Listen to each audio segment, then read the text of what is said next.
Minsan ba naiisip niyo na parang ano, ang galing nung mga words or parang specifically, sa bansa natin yung Tagalog words, parang yung pinagmulan niya, di ko alam kung anong tawag dun, etymology ba yung tawag dun? Parang for example yung tahanan, galing siya sa root word na tahan. Usually kasi 'di ba 'pag tahanan alam natin parang bahay, home, ganyan. Pero yung pinanggalingan niya napakalalim. Tahan, sabihin parang pag-stop ng kung umiiyak or malungkot ka, yun yung parang nagbibigay sa'yo ng Mm. minsan ba naiisip mo yun na gano'n na parang mga salita natin ang ganda niya kung aaralin ng mas malalim. Kaso nga parang minsan nga hindi ko alam kung sa edad natin or depende sa tao, parang nare-ridicule kapag gumagamit ka ng malalim na salita. Ako personally, nahirapan ako 'pag sobrang lalim na. Yung hindi normal, parang Hmm, makata magsalita, medyo ano, mm, nagko-compute pa ako, ano ulit yung meaning nun? Parang halongkatin ko pa yung mm, vocabulary ko. gets. Parang mga lyrics ni Dionela yung mga gano'n, hindi mo na-jive yun? Maganda pakinggan pero iko-compute mo pa, ano yung meaning? Oo, totoo. Pero ang galing, eh. I mean personally, 'pag may nadadaanan ako meron kasi akong parang fina-follow sa TikTok na siguro hindi ko alam kung anong tawag sa profession niya or sa PhD niya, parang nagdi-discuss siya ng mga ano, ng mga salita and yung tama ba etymology, yung gano'n, yung pinagmulan nung words mismo. Nakakatuwa Oo. lang. Ikaw Bonbon, anong thoughts mo sa gano'n? Naku-curious ka ba dun o parang or dahil may ibang POV ka dahil I think 'di ba Tagalog hindi yun yung ano mo, first, language, tama ba? Hindi rin, eh. Kasi kahit Bisaya yung parang pinaka-mother tongue ko, nung Mm, nag-college kasi ako, may time kasi na ano, ang major ko is language, parang gano'n, English hmm, language. So, yung mga nakakasalamuha ko dun malalalim sila mag-Tagalog. hmm, Recently lang medyo nabawasan yung ano, eh, mga malalalim kong Tagalog, pero dati medyo iba rin ako magsalita. Siguro hmm, kasi na lagi na akong dumadaldal sa Discord, eh, ta's yung mga nakakausap ko mga bata na Gen Z. Iba yung mm, vocabulary nila, eh. gets.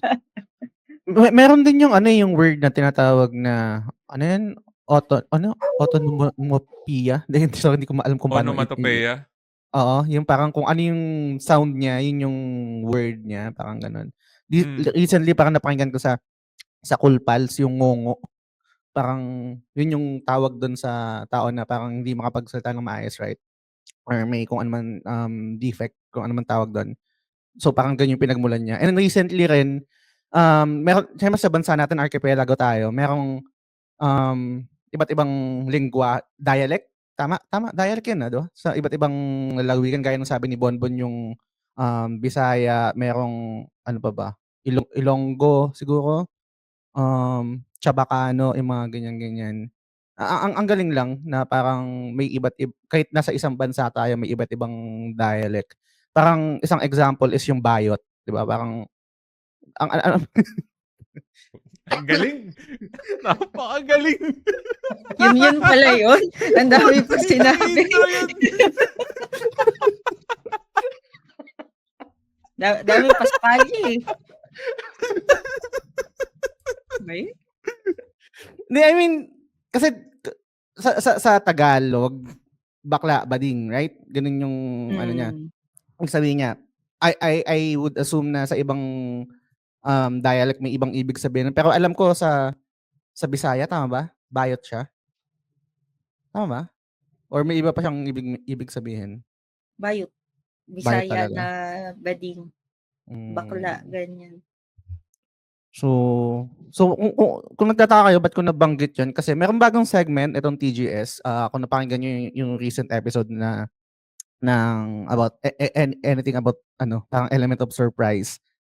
Itong segment ng TGS, Bring Your Own Topic. So, parang BYOT. So, parang mas madali siyang banggitin na bayot, at least sa'kin. Hindi naman ako homophobic ba ako nun? Hindi naman 'no?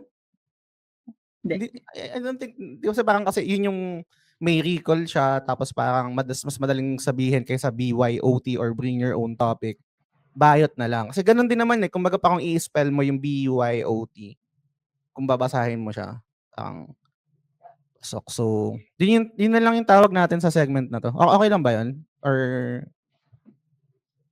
sa tingin mo, niyo? Hintayin mo kung may mag-react. Kaya Doon natin Hmm. malalaman. Sige. Baguhin na lang natin kung may mag-react man. Pero sa ngayon, hangga't wala pa, bago pa lang, bayot na lang. So, eto, bayot episode 1. Ang gagawin namin dito, guys, every episode, meron kaming sariling topic. Mismo, yung title nung segment, Bring Your Own Topic. Bite-sized topic na anything about video games. So, parang siyang BBS, kung familiar kayo dun sa isang podcast na ginagawa namin nila Norvin, tsaka nila Yvette. Pero bago kami magbatuhan ng topic na hindi rin namin alam, kamustahin ko muna kayo. Bonbon, kamusta? Ang balita? okay lang. Hindi ako masyadong sasagot sa kamustahan part kasi wala namang bago from last week na recording. Medyo na-haggard lang ako kasi parang kanina kailangan 2 mobile app design yung tapusin. Ooh. So, ang ginawa ko tinulugan ko. Tapos excuse me. Tinulugan ko, Galing. tapos sabi ko sa prof ko yung isa ihabol ko na lang next week dun sa instructor. Nakapagod eh. Tapos So, yun lang. related siya dun sa ano mo, parang extracurricular mo na Extracurricular ganap. is. Yun lang. Yung iba nasa dala kong topic eh. Mamaya ko na i-elaborate. Sige. Ikaw, Dre, kumusta? Ang balita? Okay naman. Nag-birthday yung anak ko kanina. Uy, happy birthday. Ayun, medyo May na-audio pa, masaya sorry. naman. Ay, sorry. Ayun, okay na? Mm. Masaya naman kasi parang pag nakita mo yung tuwa sa mata niya, parang siya priceless ba kumbaga. Yung walang ibang feeling na hindi mo makukuha yung ganung feeling sa ibang bagay, yung pag nakita mo Aw. masaya yung anak mo. Oo, Ibang iba. version na Dre to, ah. Aw. Parang wholesome. Kasi dati parang feeling ko na lang siya na kasi sa pinapasukan niyang school, pag nagbo-birthday parang parating may pag-giveaway yung mga kaklase. And feeling ko na since padating na yung birthday niya, parang nag-e-expect siya ng yung parang nainggit sa mga kaklase na and parang ang sama ng feeling na ma-let down mo. So, gagawa ka ng paraan kahit papaano para lang matuwa siya, ayun. So far kasi tinatanong ko kanina kung masaya ka ba sa birthday mo, sabi niya, "Oo naman." Ayun, so okay na sa'kin yun. Parang may naisip akong topic, hindi ko alam kung na-discuss na natin 'yan. Yung parang yung iba't ibang resonance ng game conforme kung ano yung status mo. Parang for example, ikaw bilang tatay ka na, I would assume mas matindi yung resonance sa'yo kapag yung mga video games mala The Last of Us, ganyan, yung mga may gano'ng relationship or nase-separate mo siya bilang gamer and then bilang tatay mo, pagiging tatay Nung mo? nung una ko sinalaro yung Last of Us, hindi pa ako tatay. So, Oh. iba pa yung tama niya Mm. compared dun sa Death Stranding 2.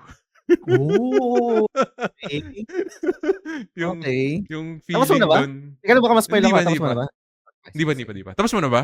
Hindi pa, chapter 7 pa lang ako. Okay. Sige. Nice. Ayun. Ano na. So, pero nung nalaro mo na yung kaya mo ba mag-look back ng sorry magta-tangent lang ako ng mabilis, Bonbon, and I think alam mo naman na 'to, hindi naman 'to spoiler. Kung ikaw si Joel, gagawin mo rin ba yung ginawa niya? Lagi kong tinatanong 'to 'pag meron akong kausap na gamer, and tatay sila. Gagawin mo rin ba yung ginawa ni Joel? Na ire-rescue ko yung anak ko, oo, siyempre. Hindi ko naman papabayaan na katayin sa operating table, eh. Kahit may Di chance na i-save yung buong mundo 'pag di sinacrifice yung anak ako mo? makakatulog nun. Hmm. Mahirap, di kaya. Hindi ko ma-gets yung ibang tao. I mean, let me back up. Gets, pero parang hindi ko maintindihan na parang bine-villainize. I mean, depende kasi, depende talaga eh, na parang villain si Joel for doing that. Pero tangina, kaya mo ba talagang gawin yun bilang tatay, di ba? Parang ang weird nun, yung ganong aspeto. Pag ina-argue nila or parang pag yung talking point nila is masamang tao si Joel kasi but dapat sinacrifice na lang niya si Ellie kahit sabihin natin na hindi naman gano'n ka 100% yung success rate na makakapag-create ng cure do'n sa paggawa ng gano'n. Pero ewan ko, siguro iba't iba lang ng ano 'no, ng perspective. Parang I mean, gano'n naman talaga. Kaya isa sa mga the best pa rin for me yung The Last of Us Part 1. Yung Part 2 ibang discussion yun, pero na-enjoy ko pa rin naman yun kahit gano'n. Mas divisive lang siya. So, yun. Bago kami mag-proceed guys, gusto ko lang munang i-shoutout ang ating mga Patreon subscribers at ang ating mga executive producers na sila Sands, sila Lance, Mark De Venegracia, Yvette Suzine Solivilla ng The Ara Ara Channel, Mike Rubio ng Xcore Gamer, si RD Casimiro, si Kuya G, at si IM Mako. Maraming salamat sa inyo guys. Bago yung mismong topic natin, hindi ko alam kung merong bago sa inyo, may update sa mga games na nilalaro nyo. Unahin ko muna si Dre dahil nabanggit nyo na yung Death Stranding. I'm pretty sure ito rin yung currently na nilalaro mo or hindi ko alam kung nagpahinga ka. Anong ganap sa gaming life mo, Dre? Yung pa rin, hindi ako masyado nakalaro this week, kaya pasundot-sundot lang. Pero if nakakalaro ko, Death Stranding pa din. And ano siya, na ano ko, yung na di ko napapansin na ang tagal ko na palang naglalaro. Yung inaayos ko kasi yung ano yung mga kalsada, parang gano'n. Tapos di ko napansin ano, wala pala akong progress doon sa story kasi inaayos ko yung yun. So gano'n. So medyo mabagal yung progress. Sana matapos ko na next week yung game. May paparating kasi na bago eh. Na ano, lalabas. Same tayo pare. Ganun din yung ginagawa ko ngayon. Actually, parang nasa 40 hours na yung game time ko. Tapos chapter 7 pa lang ako. Ikaw ba, anong chapter mo na? Yun yung ano eh, may tomorrow. Oh, okay. Dun Halos ka same na lang rin tayo. ba? Oo. Okay. Halos same lang tayo. And same din na nag-aano ako ng bridge, yung nagre-repair ako ng mga bridge, ng mga roads. Ganun yung ginagawa ko, pabalik-balik lang ako. And totoo yung sinabi mo, hindi mo namamalayan yung oras. Zen mode siya. Recently may pinost ako sa Facebook kung ano yung parang game na nakapagbigay sa atin ng Zen mode. I think isa to. Kasi gaya nung sinabi mo, hindi ko siya namalayan. I think yung last time na meron ako gantong kahabang gaming session is Monster Hunter Wilds. Yung clear obscure kahit gaano siya kaganda, kalupit, parang max yata 3 hours. Pero etong Death Stranding parang nagsi-6 hours ako na diretso. Siguro pahinga lang is yosi break. Parang Grabe. ganyan. Oo, ganun, oo, ganun kalala. Di ko namamalayan yung oras. Sobrang rare siya na occurrence sa akin bilang may edad o siguro ganun. Parang hindi na katulad before na talagang bumababad. Pero yun, solid experience. Siguro gagawa natin ng ano yan, ng spoiler cast kapag natapos na natin. Ikaw, Bonbon, anong games na? May update ka ba sa mga games na nilalaro mo? Parang lagi kita nakikita na nagva-Valorant ka. Bukod sa Valorant, itatopic ko kasi ito eh. Mamaya na lang siguro. May Sige. nilalaro ako ngayon and parang it's taking over my life. Mamaya sa topic ko. Hindi, gawin na natin ngayon. Ito na yung Segue gawin na. natin jump off. Segue na natin dito, Bonbon. Ikaw na yung unahin Ako na natin mauna? dahil yung topic mo is related dun sa games we're currently playing. Iba to mo na yan. Ano yung topic mo for this Bayot first episode? For this Bayot episode.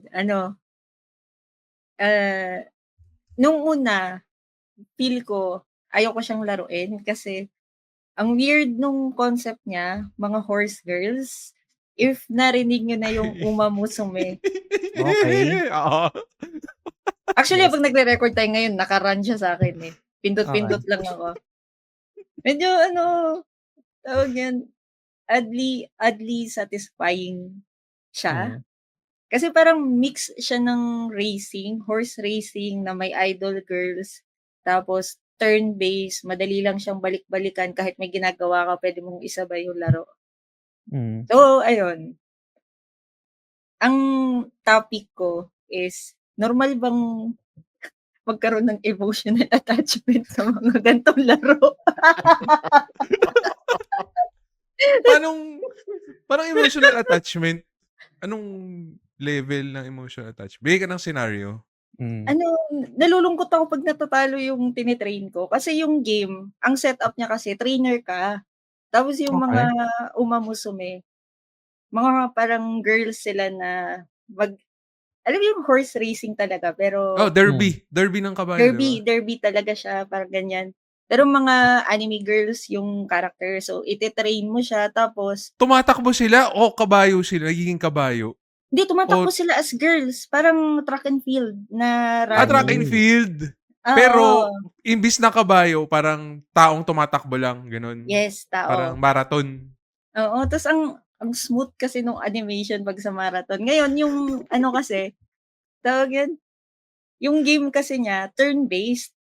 Kumbaga sa isang round, sa isang playthrough mo sa career, kunwari may kailangan kang ipanalo na G1, let's say Satsuki Sho na race, ganyan. Okey. So bibigyan ka ng game ng 10 turns. Sa 10 turns na yun dapat mapataas mo yung stamina, speed, power, ganyan. Hmm. Tapos ang problema kasi dun, lahat ng turns, lahat ng decision mo RNG. Kumbaga 'pag Hmm. may mali kang decision, kunwari nakalagay dun, 20% failure 'pag tinrain mo siya at this time, 'pag nag-fail yun bababa yung stats mo tapos yung mood nung kabayo mo, nung horse girl, magiging bad. May mood kasi na factor, so kailangan mong Hmm. isipin din kailan sila magre-rest, kailan mo sila bibigyan ng recreation. Hmm.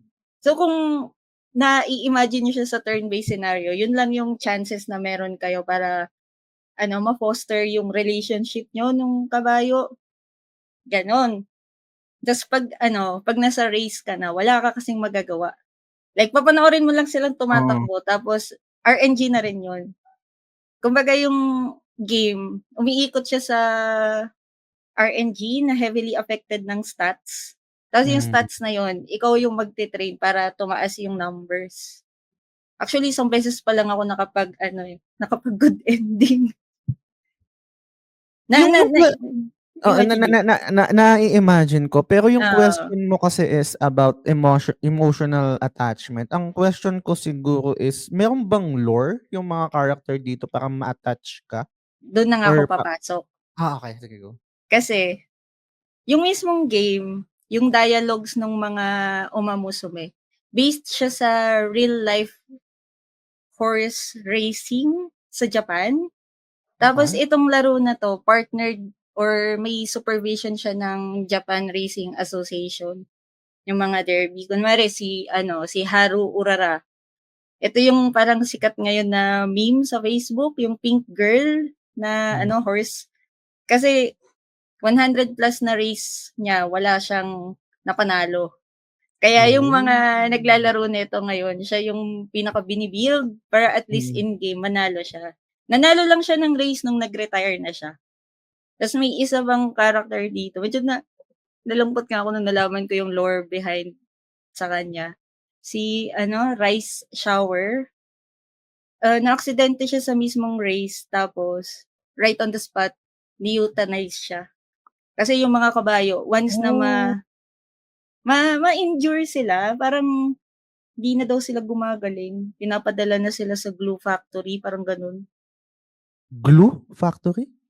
Oo, Ano ewan ko yun? nababasa ko lang. Teka Parang lang, ano, yung mga anime characters dito na kinokontrol sa game na 'to is based sa totoong kabayo sa totoong buhay, gano'n? yes, pati yung mga dialogue nila, yung Oh. design nila, yung parang attitude, match na Mm. match siya sa ano, sa real life na pinagbasehan Kabayo. nung lore nila. Kaya parang naisip ko yun kasi wala naman akong hilig sa horse racing. Tapos nung nilaro ko 'to, parang bigla akong lalo si Gold Ship, yung famous horse sa Japan Okey. na meme siya ngayon kasi nananalo siya 'pag gusto niya, pero 'pag wala siya sa mood, natatalo siya. Oo, seryoso. Ta's siya yung isa sa reason bakit nagkaroon ng talo ng 12 billion yen sa isang race. 'Di ba ganyan yung lore niya? Ngayon yung Gold Hmm. Ship sa game, gano'n din siya. Galit din rin siya sa trainer ta's lagi siyang moody, hindi siya nakikinig. Ta's Pero minsan 'pag magaling siya? magaling siya 'pag trip niya, 'pag nasa great yung Oh. mood niya. Sabi ko sa'yo kailangan mong isipin yung recreation nila, yung mood ng mismong mga Nakaka-stress yun, kabayo. Oo.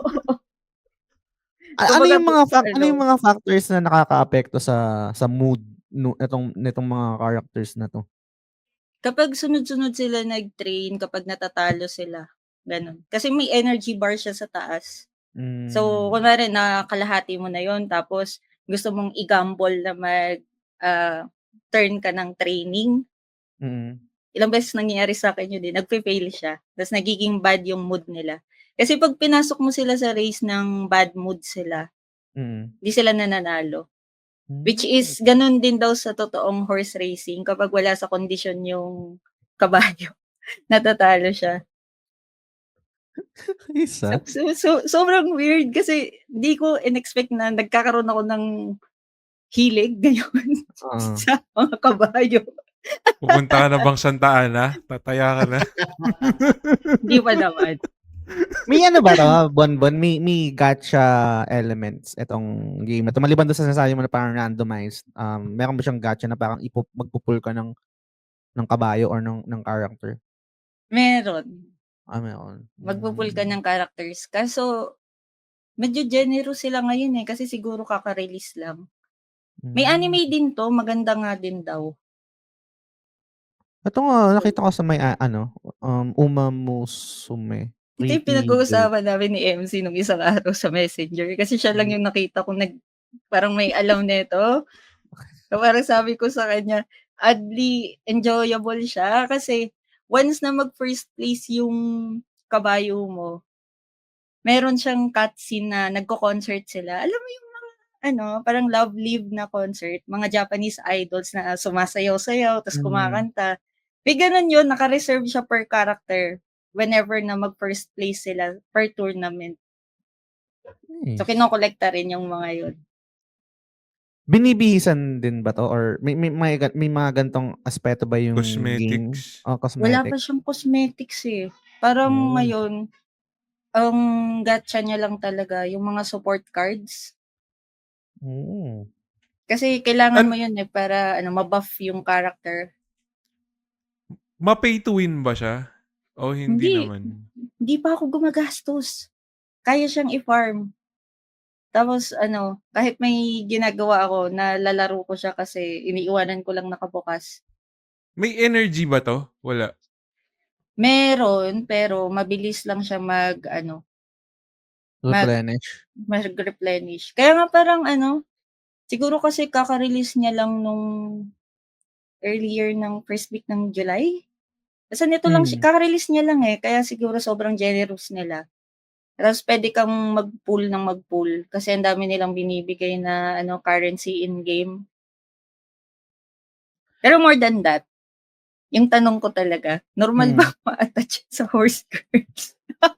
Actually kasi teka lang may follow-up question pa ako, Bonbon 'no, bago yung parang pinaka, conclusion ko dun sa tanong mo. Oh, Bilang sige. outsider, right? Bilang outsider, I mean, believe me, no judgment, right? Pang-furry ba 'to na game? Actually, alam mo, nung nilaro ko siya, napatanong din ako sa sarili ko, "Furry na ba ako?"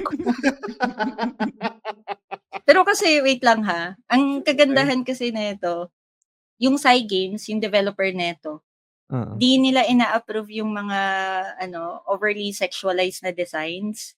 Yung mga Oh. ano, sobrang bastos kasi ang guidance nung JRA sa Japan, ayaw nila mababoy yung parang history ng mga kabayo. Kasi mga ano 'to, legendary horses na kumbaga, mga champions sila sa derby sa Japan. Ah. Kilala talaga sila. Kunwari si Gold Ship, si Biwa Hayahide, 'pag sinearch niyo siya sa Google, totoong mga kabayo.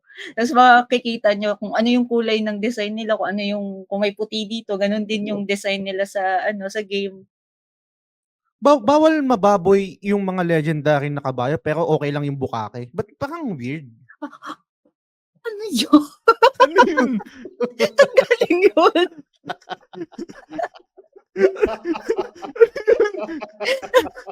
Wait lang, saan galing yun? Wala akong sinabing gano'n, ha? Hindi, I mean yung logic lang na okey, ayaw mo na nga. But okey, okey. Yung iba nga dito meron pa silang mga statue sa Japan. Kasi nga ano, may isang particular tournament right after nung earthquake daw nung 1995 or 1996, parang nagbigay siya ng hope dun sa mga tao. Ito yung lore ni Rice Shower. Yan guys, sa mga nakikinig, i-Google niyo siya. Medyo nakakalungkot. Tapos after niyan, i-Google niyo si ano, Silence Suzuka. Tignan ko yung mga characters dito. Parang di ko na-expect na yung Japan is ano, parang maano sa ganito, Hindi ko nga rin in-expect, sa kaya horse nagulat ako. racing. Medyo, Siguro may specific niche dun sa mga mahilig oo. magsugal sa kabayo. Kasi Oo, meron kasi din sugal naman 'to, eh, talaga. 'no? Oo. Kaya nga, nakaka-addict pala 'no, manood ng horse racing. Kasi 'pag Pero nilaro pero mo diyan siya, sa manonood ka lang, eh. pero diyan Sa? sa game mismo, Bonbon, ano kunwari 'pag magre-race ka, ano yun, parang meron ba ditong currency na magbe-bet ka doon sa kabayo mo? Wala. Wala kang ibe-bet, papanoorin mo lang siya kasi once na nag-start yung race, wala kang magagawa, papanoorin mo lang yung ano mo, Oh. kailangan mong magtiwala dun sa stats mo if mabi-beat niya yung 5, 4, 3, 2, 1. Dun ako natutuwa ta's di ko siya ma-skip sa game kasi Hmm. makikita mo yung ano, progress from 10 magiging top 1 siya tapos may mga strategy yun. Kunwari pace chaser or gusto mo late siya magse-search ng stamina, gusto mo Hmm. front runner. Kumbaga ikaw yung magja-judge tapos kung mali ka ng judgment matatalo ka. Nakadepende kasi siya sa weather condition, sa miles kung gaano kalayo. Like for example, 1,400 miles or 1,600 kung Hmm. long pace chaser. Oh my God, I am so weeb. Sorry guys. Yun lang naman. Grabe. Parang inaral na inaral mo, eh. Oo. Tapos sa inyo. Tinitignan ko yung mga characters dito, Bonbon. Parang feeling ko type hindi, mali yung type. Ano? Character design lang. Parang feeling ko ang ano ko, bet ko si ano, Biwa Hayahide. Ano Hmm. ba yan? Oo, siya gamit ko ngayon. Actually, mahirap siya Oh, i-train. Kasi, okey. 'di ba, sa character design nila, 'pag nakalagay dun na medyo picky siya or ma-attitude, Oo. kailangan mong ayusin yung stats niya ng friendship, ganyan, para hindi siya bumaba yung mood niya. So, once in a while, ginagawan ko siya ng recreation tapos rest, then training ulit. Gano'n, may nafa-factor yon depende sa ano, aptitude nung horse girl, nung Uma Musume. Ay, so meron din sila pareho, Dre, yung parang, I think passive 'to, eto innate skills, wet Mm. conditions. Your Hmm. power stat is increased by 40 in races with slightly heavy or bad track condition. Meron ding deep breaths, long at a random point during the middle leg, your stamina will slightly recover. Tapos meron siyang awakening skill, outer post proficiency. Your speed stat is increased by 40 when starting at gate block 6. Eight, Gusto ko Tinitignan ko ipanood. nga, eh. Gusto Baka gusto niyo po mabudol ako, eh. mapanood ngayon? ano? Sige, Puwede puwede puwede ba naman. puwede ba mag-share Mag-present ka? screen dito? Oo. Sige. Oh, Kasi may sakto access ka, 'di ba? magre-race ako, eh. Try ko. Sige. Puwede siyang PC, hindi siya mobile lang? Oo, Steam. Okey. 'Di ba may pero naka-login ka ba, Bonbon? Naka-login ka, 'di ba? So, puwede kang mag-share screen. 'Yan. ayan. Sige nga. So, ganito lang yung interface niya. Tapos ayan, ito yung sinasabi ko kanina. Ito yung sabi mong gusto mo si Ay, Biwa oo, 'yan, Hayat. oo. 'Yan, oh, ito tinitingnan ko ngayon dito sa Google. Tas nandito kasi yung parang goals nila. Ito yung medyo mahirap kasi kunwari magta-top 1, top 3 ganyan. May requirement siya na number of fans. So, kailangan may maganda yung placement mo each tournament. Mm. Ano 'to, magle-level up siya 'pag na-achieve mo yung goals? Magle-level up yung skills niya, technically.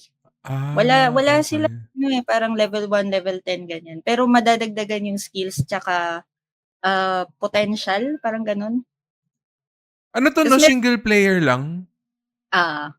pero meron siyang ano, section na puwede kang makipagkarera sa ibang mga players, like team Oh. race, ganyan. Tas may ganito siya, eto yung tini-train mo sa kanya, tas Okey. kunwari ire-race ko na. Guys, sa mga nakikinig sa audio sa Spotify, punta kayo YouTube na lang muna para makita niyo Panoorin 'tong nila sa pine-present YouTube ni ano. kasi nagpe-presentation tayo dito. Tapos 'pag magre-race na siya, AFK ka na? Hindi. Wala ka ng pipindutin? Oo, wala kang pipindutin pero masaya kasi siyang panoorin. Tapos, fun fact, yung mga races dito, ito rin Okey. yung real life race sa Stadium? Japan. Oo, Okey, sa okey. Japan Derby. Totoo siya. With the exception of this ano, mga umamusume. Oh. Ta's puwede mo siyang i-forward. Forward na natin for the sake of this discussion. Taray! Forward siya or ano, parang puwede mo ring skip tapos malaman mo na kaagad sino yung panalo? Ah, Puwede siyang gano'n? Ta's ganyan Ayun lang 'no, siya, manonood ka lang. humahabol.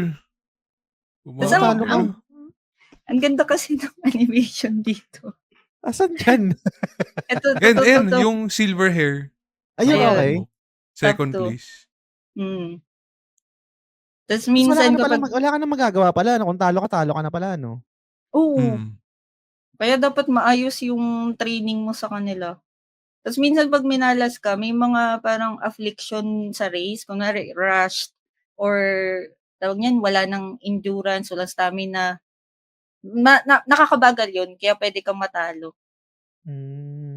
Mananalo ka, Wal hahabol ka pa. walang loading, walang reload dito 'no 'pag natalo? Hindi ka Meron, tatlong mag-save beses scam? lang. Hindi Puwede. puwede. Hindi puwede mag-save scam, pero puwede kang mag-retry 3 times lang sa buong Ah, playthrough mo, gano'n. Tapos wala kasing audio ngayon yung game ko, pero 'pag sa actual game meron din silang mga announcer na nagbabasa nitong commentary, ta's para siyang hmm. totoo. Talagang hype na hype. Japanese? Oo, Uy, congrats Japanese. nanalo ka. Nanalo. May loads Ganyan siya 'pag ano, may jiggle physics loads? may jiggle physics pero walang design dito na sobrang exposed. Sa tingin Ta's ito yung support cards. Ito yung primarily gina-gacha tapos itong mga ano, mga umamusume. interesting, Mm. Yun 'no. Ta's ito yung concert na sinasabi ko sa inyo, yung may ano sila. Ta's every Af dialogue mo meron siyang, stats. Okey. yung 'pag tama yung sinabi mo? Or Oo, may specific kang sasabihin para dun sa certain stat na gusto mong pataasin? parang 'pag green kasi usually speed, 'pag pink yung speech bubble, ano siya stamina, ta's dito Hmm. siya. Ito yung failure rate na sinasabi ko kanina. Okey. Kaya ano, Tapos yung mga grade yan yung stats 'di ba? Yung hmm, E, F, F. Tapos yun yung max 1, 2. Parang ang tagal yatang ma-max 'to, hindi Parang naman kasi etong mga nandito, yung support cards niya, once na ma-max mo yung relationship nila, mataas na yung bigay nung stats. So, by 5th run mo, ah, aabot ka na ng kunwari 400, 500 per stat. Depende lang kung saan ka magfo-focus kasi nga turn-based siya. So, okey. dito 2 turns lang before yung next na race. So, kailangan kong isipin kung ano yung gagawin ko diyan. Pero dahil si Biwa 'to, kailangan natin mag-ano, prioritize ng stamina ay power, tsaka na yung stamina. Tapos Sige, kapag after 'pag tapos na yung lahat ng turns, magre-reset na ulit siya dun mawawala na yung itong character na trinain mo? hindi, magre-race For ka. mag Ma mapuputol lang yung playthrough mo kapag natalo ka ta's magta-try ka na lang ulit. So yung sinasabi mo na magta-try ka ulit, para ba siyang, yung roguelike na Oo. mare-reset yung stats ulit back from the Oo, start? gano'n. Hmm. Ah. Kasi So, kun paisa-isang horse lang puwede per ano, per pero yung playthrough? per character puwede mo siyang ulit-ulitin hanggang sa mapanalo mo siya sa finale. Kasi yun lang yung good Okey, ending dito, eh. Although magva-vary siya depende dun sa parang eto mga trainee mo.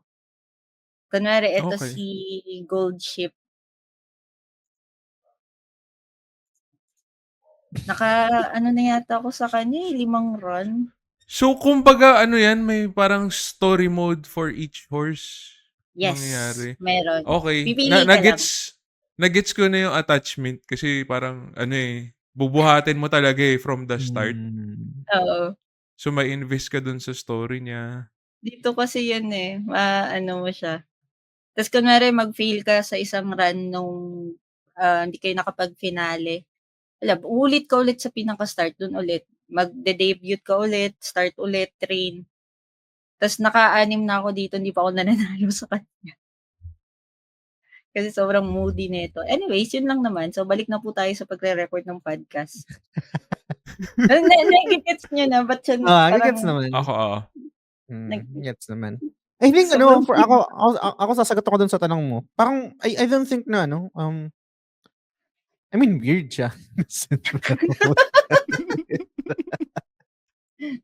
ay naku. Pero parang feeling ko ano lang din naman siya, same feeling ng ano, kung hindi ako gano'n ka-fan ng Pokemon, parang gano'n din siguro siya. Kapag meron kang Na-attach ka sa unang Pokemon mo?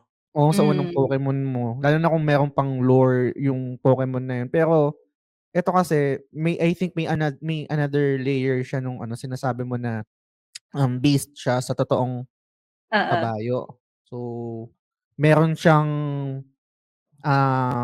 parang deeper level ng attachment dahil, based 'to sa gan'to, alam mo yung personality niya, alam mo yung history niya, alam mo yung let's say yung resume niya pagdating sa racing. Siguro doon din nangyayari. Kasi for me, kapag, ma-attach ka sa isang fictional character is kapag mas marami kang alam dun sa character Mm. na yun. Hmm. So, pero ang weird lang yung ano, I mean, Furry ba but kami? Charing. hindi yun, eh, parang again, no judgment, parang please ano, believe me na hindi ko kayo judge 'no, pero feeling ko pang furry talaga 'to, Lods. I mean, kahit merong intention yung developer na, hindi masyadong sexy or nude or ganyan, for sure nase-sexualize 'tong mga character na 'to. Ayoko mag-comment pero yung sa Bakit? medyo strict sila na yung designs nila Hmm, within the normal bounds of NSFW. Ewan ko hmm. nila kung meron sa R34 na nag-aano ng ganito. Pero so Yung far, mga fan art 'no? oo, pero yung mga kilala kong naglalaro nito kahit yung mga nakikita kong fan art, hindi naman siya sa level ng sobrang sexual. Nice. Puro memes lang talaga lalo si Gold Ship kasi mahilig manipa yun na trainer, eh, tas sa game 'pag nanalo kayo sisipain ka rin niya. Astig. Sa Yung ano, an yung anime ba napanood mo kung ano, kung 'di ko hindi pinanood pa? yung anime nito kasi nga na-weirduhan ako sa concept. Horse Hmm. girls kasi, eh. Tapos nung nalaro ko, tas nalaman ko na, okey may lore siya, gusto ko na rin panoorin. Interesting siya actually and ang I mean guys, 'wag niyo babalik ko sa'kin yung judgment mo. Ang gaganda rin ng design, to be honest. 'Di ba? Oo. Ako eto una kong nakita, unang check ko nung ano, characters yung Biwa Hayahide kaagad yung naano ko, eh, nakita ko, eh, 3 Check mo stars, si ano Lods, si Gold Ship, gold matutuwa ka ship, sa character niya. gold ship, eto. Tapos pala, trivia siguro, Mukhang ano, attitude 'to, yung itsura pa lang, eh, oh, naka-smug. attitude pero sobrang funny niya in-game, pati yung mga dialogue niya. Hmm. Mag-o-offer siya ng kape, pero lalagyan niya daw ng sili para magising Hmm. ka, tas i-train mo siya ng maayos. May gano'n siyang dialogue.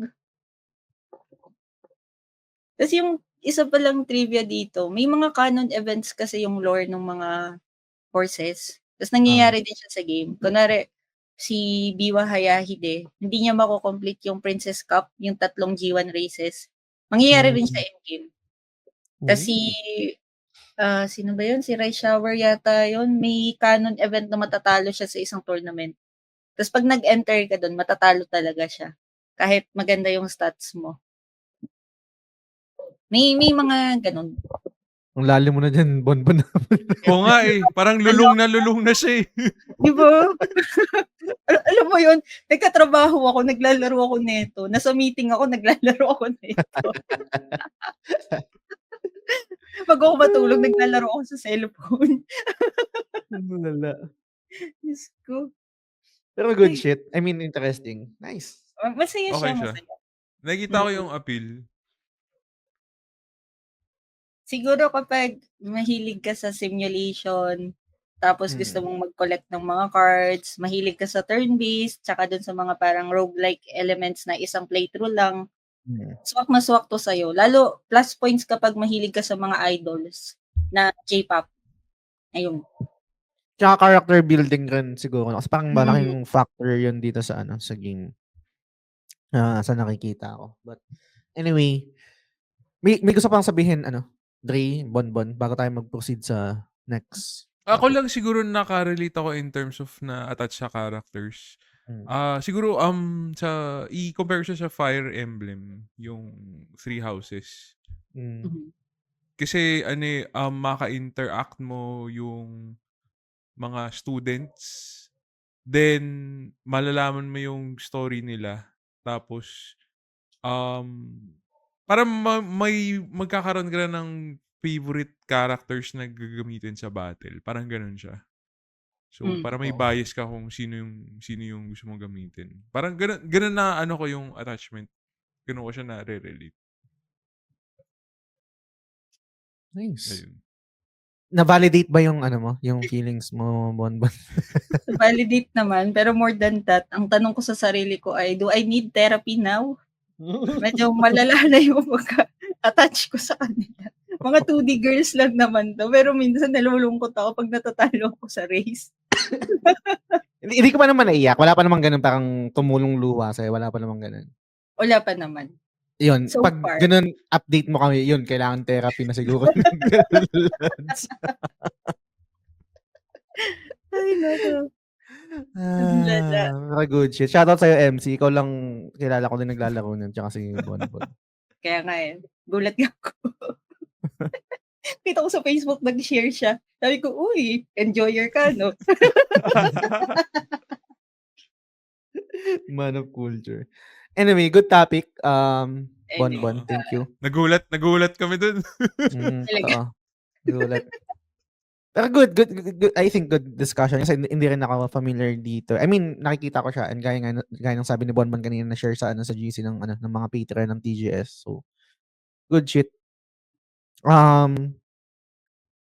Next na ako, Dre. I-last ko na yung sa'yo. Mabilis lang yung sa akin, I think. At feeling ko, mas marami kayong masasabi tungkol dito. For the longest time, kasi, kahit nung bata ako, talaga ako, single player game, yung majority ng games na nilalaro ko. I remember, bumili lang ako ng second controller or ng mga games na pang fighting ganyan. Pero hindi rin talaga yun yung go-to ko na game. Siyempre 'pag may mga kalaro ka ganyan, papapasukin mo ng bahay, laro kayo ng PlayStation ganyan, and siguro, nung high school tapos nung college dun lang ako talagang, naka-experience nung elementary meron din naman pero parang majority main game ko pa rin talaga mga single player games. Siyempre naglalaro kami dati ng StarCraft, Brood War, Red Alert, Yuri's Revenge, mga ganyan. Yung mga pang-computer shop. Tapos nung high school, Counter-Strike na 1.3. Tapos nung college, nag-Dota ako, yung Dota 1. So, na-experience ko yung yung computer shop. Tapos nung siyempre nung tumanda na ako, siguro nag-transition na ako sa MMORPG tapos Cabal, ganyan. Tapos ang fast forward ko na, yung pinaka recent siguro na multiplayer game na nalaro ko is siguro Monster Hunter Wilds kasi multiplayer pa rin naman yun, right? Naglalaro tayo, naghahunt tayo, ganyan. Tapos siguro dahil nabanggit mo sa previous episode, Bonbon, yung Valorant. Nag-Valorant din ako nung pandemic siguro kasi yun yung time na nauso 'to. Tapos naging namin siya, naging catch-up game namin siya ng mga high school friends ko. Pero to be honest, hindi yung game talaga yung nagpapabalik sa'kin. Nagpapabalik sa'kin is yung time with my friends kasi yun nga yung catch up namin, parang gano'n. Pero kung puwedeng tanggalin yun, yung Valorant or yung multiplayer games, okey lang naman din, eh. So, ang gusto kong itanong sa inyo, meron bang multiplayer game etiquette or kung meron man, ano yun? Dapat bang meron nun? Kasi, isang reason I think kung bakit hindi ko trip yung multiplayer, parang or hindi siya yung number one choice ko kapag sa gaming hours ko. Ayoko na parang yung feeling ko is yung time ko is bound sa time ng ibang tao. Parang for example, bago tayo mag-start ng isang match kunwari sa Valorant, aantayin mo pa yung isa mong kakampi.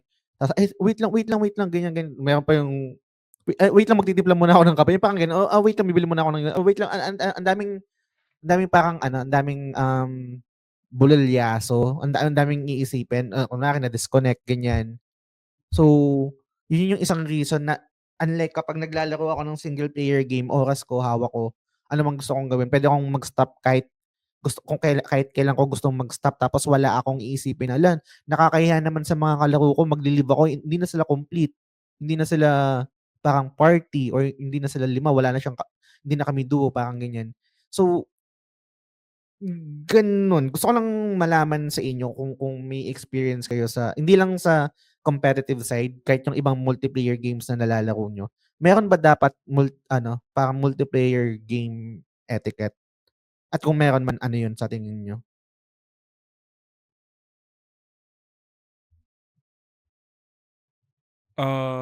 Sige ako muna. Hmm, Nangyari rin sa'kin nung pandemic pero imbis na Valo, ML kami nung mga tropa ko. okey. So yun, tapos yung sa'min may may call time, eh. Parang, "Oh, 8:00 parang gawin niyo na yung hugas na kayong pinggan," gano'n, "para ready Mm, na, tapos paalam na kayo sa mga partner niyo." Parang gano'n, hmm. para walang istorbo sa hour. Parang gano'n, nakaplano siya. Ano yun, eh, pandemic so parang hindi naman lumalabas yung mga tao tapos Mm, mapaplano mo siya talaga kasi wala ka namang ibang ganap, nasa bahay ka lang, eh. So, mm, maayos mo siya. Ayun, okey siya pero siguro ngayon parang mas mahirap na siyang gawin kasi madami na external factors mm, na yung makahanap ka na playgroup. Siguro meron, makahanap ka rin pero siya, mas mas may commitment ka dapat na kung maglalaro ka yun yun yun hmm. talaga yun. Medyo bad trip nga siguro if kunyari excited yung mga tao maglaro ta's may isang, "Ay sorry may tinawag ako," ganyan. Ta's Hmm. maghahanap kayo ng para mag-fill or Tas magtitiis kayo ng random may oo. sasali, gano'n. Tapos kunwari yung sa Valorant, natatandaan ko merong mga instances na biglang AFK yung isa mong ka-party or Mm. let's say kung talo na kayo biglang aantukin na siya, "Pre, inaantok na ako, tulog na ako." Pero ang reason is talagang kasi losing streak na kayo. Yung mga gano'n. So, may tamang etiquette ba na parang, "Pre, mukhang malas tayo, out na ako," kaysa mag-ano ka pa, magsinungaling ka pa na, "Matutulog na ako," or may gagawin pa ako, parang ganyan. Biglang magle-leave ka na dun sa party kasi ayaw mo ng ka-party nung mga kasama mo or ka ka ka ka tawag ka-squad, parang ganyan. So, hindi ko alam. And then siyempre yung recent na nilaro natin is yung Monster Hunter Wilds, 'di ba? Hindi naman din ako gano'n kagaling, naka-cart rin naman ako. Parang dapat ba ako mag-sorry kapag na-cart ako? Parang nakakahiya naman sa inyo, nag-ano tayo, parang mission failed tayo kasi, isa ako dun sa mga or 2 beses ako nag-cart or namatay, parang ganyan. Meron bang ano, lalo na kasi I think kung kabarkada ko yung mga kasama ko sa multiplayer or let's say mga kakilala ko na, most likely siyempre iba yun versus kapag randoms yung kasama ko. Definitely iba yung ugali ko sa inyo versus kapag hindi ko kilala yung mga kasama ko, parang ganyan. So, curious din akong malaman. Ikaw Bonbon, anong take mo dito? Feeling ko normal naman dapat may etiquette. Sa akin siguro ang number 1 na etiquette kapag multiplayer, laro lang. Pag laro lang. Walang walang walang naglalandian sa VC, ganyan. Walang Yun! nagpapabebe. Alam niyo yun? Hindi kasi, kunwari, naglalaro kayo ng Valorant. May maririnig ka sa, parang, alam mo yung mga humuhugot ng wala sa lugar. Like, ay sana all, hinahabol. Mga ganon, yung mga gawa ganon. Cringe no, yung mga ganon. Hindi ko nga alam kung dahil ba nagkakaedad na ako, pero sa mga kalaro ko ngayon, parang yun yung hidden, unspoken rule namin pag multiplayer kami. Kunwari pag nasa VC, bawal maging sad boy, sad girl. Dalhin mo yan sa ibang lugar. Ewan ko, kasi syempre, hindi naman kayo nagtipon-tipon para mag-trauma dump sa isa't isa. Lalaro nga kayo Medyo, oo nga, kasi yung moral, pag naglalaro ka, tapos competitive pa, tapos biglang may magto-trauma dump, parang hindi mo alam paano kung magko-concentrate ka ba doon sa kwento niya, bibigay ka advice, or siseryosohin mo yung laro. Lalo pag Valorant, kasi 'di ba kailangan naka-focus kayo doon, nagko-comms kayo in-game. Yung sina-shoutout niya, yung jowa niya dati na binrate niya daw nung December. Diyos ko. Kung may pinanggagalingan ka mo, ganun ka specific yung Meron talaga. Meron talaga, okay. So, I mean, siguro follow-up question dun sa sinabi mo yung kung laro lang. Yung mga I'm not sure kung same pa rin ang meta, pero naabutan ko yung time ng pandemic na ginagawa talagang dating avenue yung Valorant, right? Ngayon pa may ganun pa rin ba siya hanggang ngayon? Meron pa rin. Meron pa rin, okay. Hindi ko alam kung masama ako, pero pag may naka-voice sa Valorant, tapos maharot o kaya bobo, trash talk ng trash talk, nire-report ko kada round, minumute ko. Tapos sinasagot ko na lang sa chat. Paano maharot? Bigyan ng example ng maharot. Hindi ko ma-imagine kapag nag-solo queue ako minsan, nagvo-voice ako para lang parang mag-chat call, ganyan, mag-comms. Like, for example, -65, ganyan. O kaya sabihin ko na, pag dalawa na lang kami natitira, kunwari, scenario, dalawa na lang kami, sabihin ko, Chamber, let's go see, ganun. Tapos pag narinig nila may girl, yung iba kasi biglang papakita ang gigas? Okay. So, existing pa rin pala yung ganong meta, no? Kasi parang yung sa akin, nung sa MMORPG, pag may nalaman ka na, kunwari player, syempre, avatar lang yan, right? Tapos wala pang Discord, ng puro chat lang. The moment na malaman ng buong guild na babae yung isang member nila, putang ina talaga parang mga langaw talaga na dudumugin talaga. Kailangan mo ng +10 na na nagamit. Bibigyan kita, kailangan mo ng gold, mga ganyang shit. So sa mga multiplayer, never pa rin talaga siya nawala. The moment na malaman nila na kalaro nila ay babae, talagang magdada moves pa rin. O kaya, di ko alam kung familiar kayo sa meta na ganito sa Valorant or sa any other na multiplayer. Alam niyo yung deep male voice na masyadong husky. Rinig na rinig mo yung hininga. Pag may nagboses ng babae na gano'n, kahit sa anong laro yun, bigla yung mga boys, biglang lalalim yung boses ng ganito. Hindi ko ang cringe. Papapogi ng boses. Lalaki bigla. May sikat na ganyan, di ba? Yung hindi ko alam kung sa Valorant. Parang meron ako napapanood na clips before yung kay Tina Kitten. Kailan niyo ba si Tina Kitten? Hindi. Tsaka si Corpse Husband ba yun? Si Corpse Husband kilala ko. Yun lang. Parang dati pag naglalaro sila ng Among Us. Kasi nauso yung Among Us dati, right? Yung pandemic. Tama. Super sikat nun eh. I mean, yung sikat pa rin naman yata ngayon siya. Pero iba yung kasikatan nung Among Us nung pandemic eh. I think dahil siguro sa mga streamers din, right? Ang dami ring career na parang na-launch dahil sa game na yun. Isa sa mga pina-follow ko yun si si Tina Kitten tsaka sila Corpse Husband. Anyway, hindi ko alam parang curious lang din ako dun sa aspeto na, and most likely syempre sa Discord, right? Yun yung main application or platform na gagamitin for comms. So, ano pa ba? Hindi ko alam. May iba pa ba? May iba pa bang ano? Alam ko parang short topic lang to. Super curious lang ako malaman kung ano yung mga tamang etiquette pagdating sa multiplayer games. Siguro may unspoken, dati alam ko sa ML ba yun or sa LOL, pag nagka-casual ka lang, yung hindi rank, ano yun? Hindi mo papatayin yung parang Roshan or yung Roshan? Lord. Lord. Oo.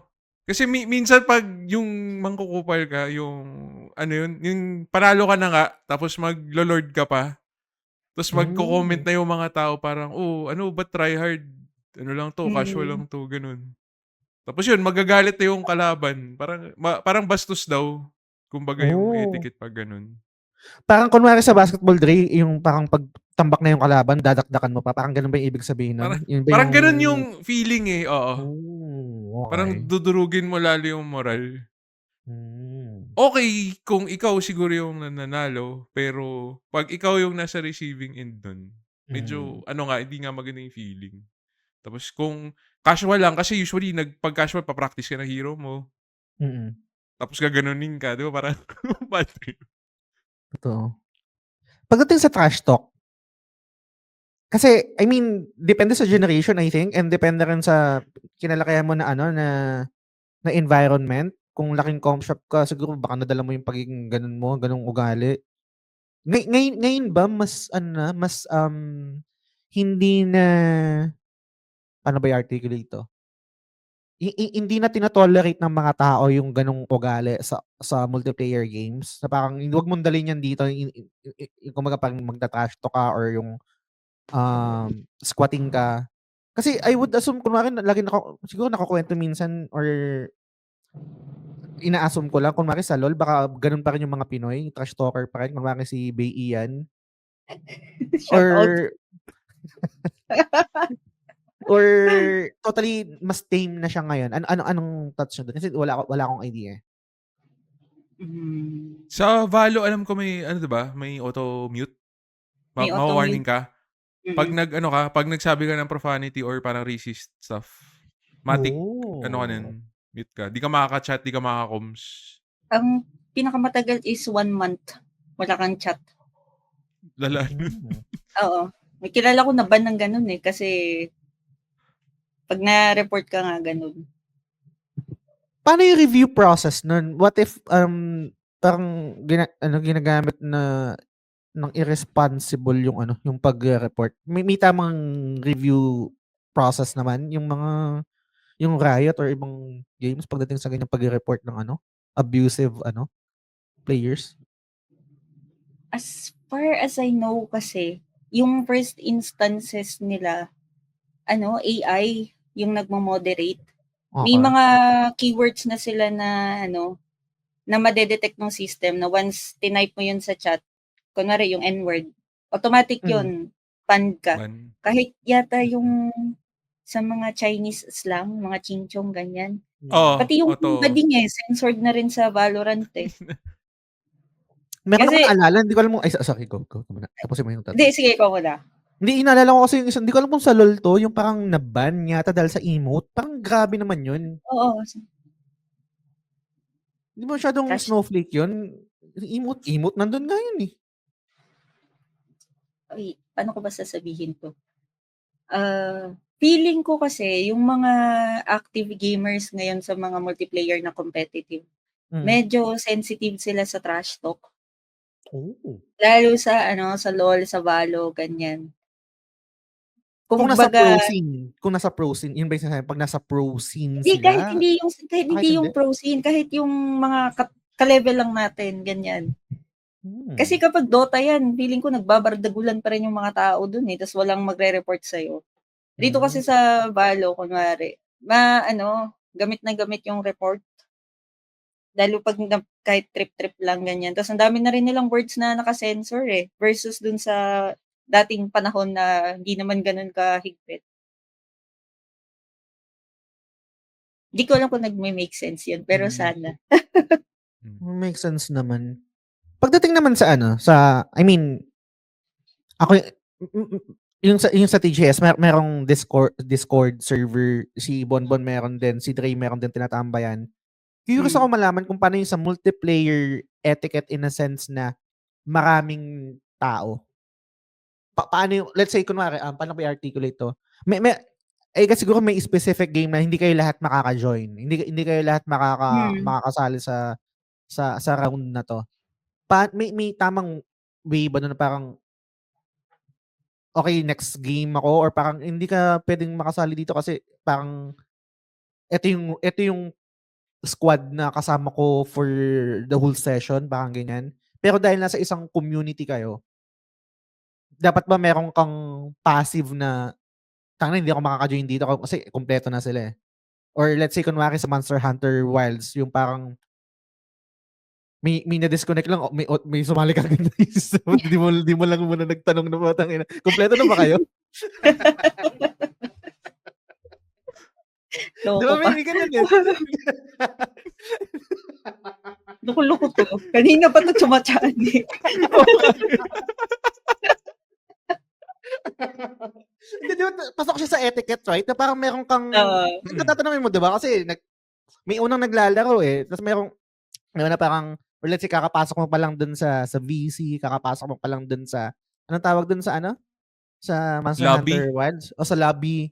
Diba tatanong mo, right? Na parang, kompleto na ba kayo? Meron ba kayong i-run? Hindi ba yan? Hindi ba part siya ng etiquette na ewan ko, baka mali ako na hindi ko alam. So, correct me. Paano ba yung ganun dun? Pag hindi mo siguro ka-close yung mga tao, magtatanong ka, eh.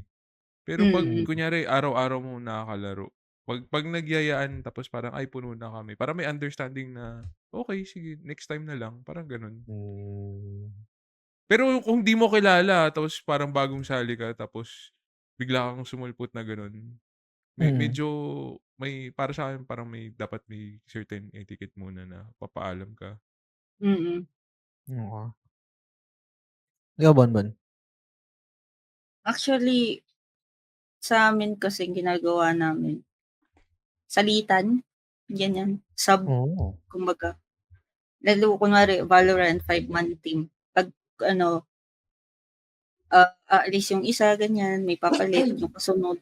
Kasi parang feeling ko basic or unspoken rule yun, kapag marami kayong magtotropa na same at gusto makipaglaro. Kailangan may mag-initiate na magparaya, gano'n. Lalo kapag late ka naman pumasok dun sa VC, for example. Gano'n. Siguro last question ko regarding this topic. Pagdating naman sa hindi naman siguro lahat ng game may ganito, no? Pero dun sa mga games na may ganito, meron bang parang let's say multiplayer etiquette mapakilala nyo, or let's say random, pagdating sa character selection? Na kunwari sa Valorant, kunwari magje-jet ako, jet main. Di ba parang ilalak mo kaagad, jet main ka kaagad, parang ganyan. Medyo coops yung auto-lock, eh. Mas kunwari sa ML, ilalak mo kaagad yung hindi ko alam kung ano matawag sa mga rules. Rules yan, right? Mayroong mga class specific. So,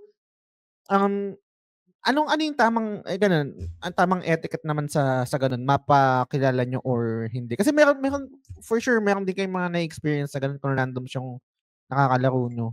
Auto-lock dun sa favorite character nila or dun sa character na meron pa nga, I think meron yung ipopost na yung win rate mo sa character na yun tapos biglang auto-lock. Sa ML, Oo, sa ML yun, eh. Okay, thank you. Thank you sa heads up na mataas yung win rate mo sa character na yan. So, sa ganong aspeto, ano sa tingin naman niyo yung tamang etiquette doon? Ikaw muna, Bonbon. Kung sa Valorant, kung 'di ba gano'n pipili kunwari magje-jet ka or anong tawag dito? May iba't ibang class do'n, right? Kung ano 'yun? Initiator or duelist. Duelist tapos yung puro utility na hero, mga gano'ng shit. Paano Mm. naman yung ano do'n, etiquette do'n? Kung magkakakilala kayong naglalaro, feeling ko magtatanungan kayo, kung sino yung Oo. mag-iini, sino yung magdu-duel, sino yung Mm. magsisenti, sino yung magdadala ng spike, sinong magko-controller, magso-smoke, ganyan. Pero 'pag randoms tapos nag-auto-lock, feeling ko mag-a-adjust ka na lang, Parang sa Overwatch tsaka sa Marvel Rivals.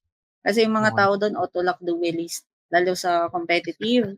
So, siyempre kapag Bad. ikaw wala ka pang magkukusang loob ka na lang talaga na mag-a-adjust. Kasi kapag walang nag-adjust, matatalo Talo. kayo, Sayang oras mo. Sa totoo lang. Ang Mm, haba nung laro, 'di ba? mm. Sayang oras mo. Gets. Be the bigger Ikaw, Dre? person. The bigger person. Ikaw, Dre? Dati siguro nung pagbata-bata pa, papatulan ko. Pero ngayon wala na akong parang energy makipag-argue. Gusto Hmm. ko lang maglaro. Mm, Tapos kung competitive pa, siyempre siseryosohin mo, ayaw mamasayang yung oras mo, a-adjust ka Hmm. talaga. mm, Tapos ano na lang, ako siguro hindi ko i-a-antagonize yung gano'ng tao kasi mahirap na, lalo na kunyari magra-rank up ka na, tapos Mm. isa na lang kailangan mong panalo. So, ano pa lang, parang bibigyan ko pa yung siguro ng tools para yung tao para mag-flourish dun sa role para lang manalo kami. Hmm. Kaysa pipilitin ko ako magbida, parang Hmm. gano'n. Pero So, siyempre ako sa longgo mapipikon ako 'pag kunyari nagpresenta siya na, lock in ako tapos banu pala. Dun medyo mauurat ako. Gets naman. Sige, Bonbon, ano 'yun? Sasabihin Ha? ka ba? May sasabihin ka ba? Hindi, naalala ko lang yung mga auto-lock Reyna sa Valorant. Yung si Reyna duelist. Tapos kapag Hmm. naglaro na kayo, hindi naman pala nagdo-duel, lurk ng lurk. Tapos nambebait pa ng mga kampe. Sino yung hero sa Valorant? Ito yung main ko, yung nagbabato ng bomba tapos parang may cannon yung ulti niya. Si Tas yung Brimstone? hindi, tumatalon siya. Yung puwede kang tumalon dun sa bomba niya. Yung parang Sa Black Beauty. Anong pangalan nun? Si Astra, si Raze. Raze. Si Raze. Yun. Yung ginagamit ko dati sa Valo, pero hindi ko alam yung role ko. Alam ko lang yung skills ko. But, Duelist yun. duelist. I mean, hindi ko alam yung role nung duelist kung ano siya. 'Di ba dapat ikaw yung unang papasok, tama ba? Mm.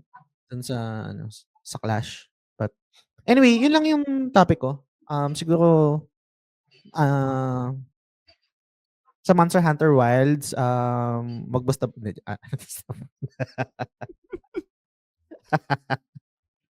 Dre, take it away. Last topic.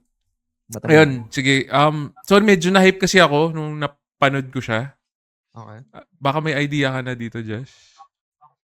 Yung Hmm. state of play Hmm. ng Ghost of Yotei. Okay. Sabi ni So, yun, na-hype lang talaga ako nung napanood ko kasi, nal, paano ba yun? Parang nakulangan ako sa Shadows. Assassin's Creed. Oo, Okay. okay siya na laro, pero in terms of combat complexity, nung nakita ko to, sobrang na-hype ako na, parang, uy, ito na naman tayo, parang ini-imagine ko na yung sarili kong nilalaro kaagad parang ganun. Parang bumabalik ulit yung memories ko nung napanood ko siya. Ayun, anyway, sige, gusto ko lang sanang i-discuss at i-hype din kayo. Sana sa Oo. game. Ayun. So, based dun sa presentation niya, parang true open world, kumbaga yung pagkasabi. Di ko alam kung gaano siya ka-open world. Sana parang GTA 5 level. Yung yung talagang nagta-travel ka tapos nag-e-explore ka dun sa land. Kasi may nakita ko, gagawa ka ng camp, tapos may mga taong lalapit sa'yo, makipag-chismisan, tapos mag-offer ng ng mga items para pang level up. Ayun, so, ang ganda nung aspect na yun. Kasi nung sa first game, nalaro mo na rin to, Bon, ba? Yung Ghost of Tsushima, yung una. Hindi ko pa tapos. Okay. Pero nalaro mo na, diba? Kasi dun usually, yun eh, di ba, mag-explore ka lang point A to point B. And dito, dun sa nakita ko, may ka, parang nagwa-wind down ka, magka-camp ka. Parang ganun din naalala ko, ganun din sa Red Dead Redemption 2, di ba, Jess? May mga times na nagka-camp ka, tapos mag-hunt ka, ganun. Which is, naaliw ako. Then, next, yung visual modes, nagbalik ulit sila. Yung Kurosawa mode, nandun siya. Tapos nagdagdag sila ng 2 bago. Yung isa is yung Takashi Miike mode. So, if di nyo siya kilala, isa siya sa mga kilalang director sa Japan. Tapos yung mga style ng films niya medyo gory. Siya, if alam niyo Ichi the Killer, siya yung gumawa nun.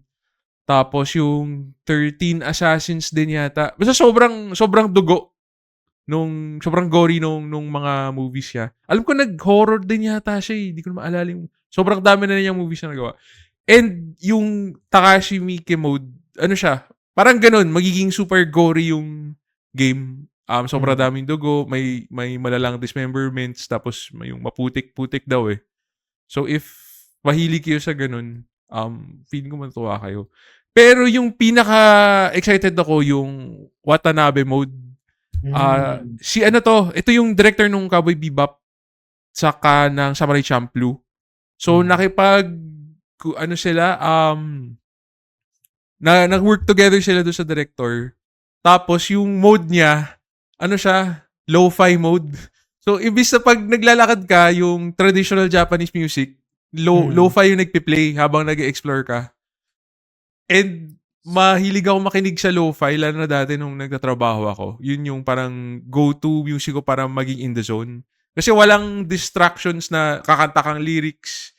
As in, lang yung beats lang talaga para ka. So, feeling ko mas, ito yung gagamitin ko. Yung lo-fi ba, Dre, yun ba yung sikat na parang 24/7 na nagpe-play sa YouTube, yung parang babaeng naka-headphones? Yun. Yung study music, relaxing music. Yun. Okay. So, imagine mo naglalakad ka may beats na ganun.